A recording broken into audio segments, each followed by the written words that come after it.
పొద్దున్నే బిస్కెట్స్. ఏ maxi, maxi biscuit తింటున్నావమ్మా? మ్యాక్సీలో ఇటు maxi, maxi hi చెప్పు. మ్యాక్సీ ఇటు, ఇదిగో maxi busy with eating biscuit అనమాట.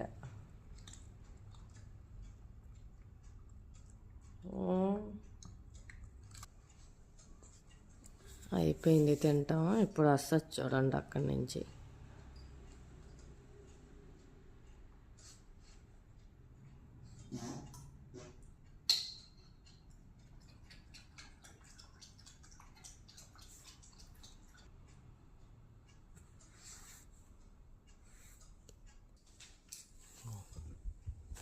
వచ్చింది ఇప్పుడు.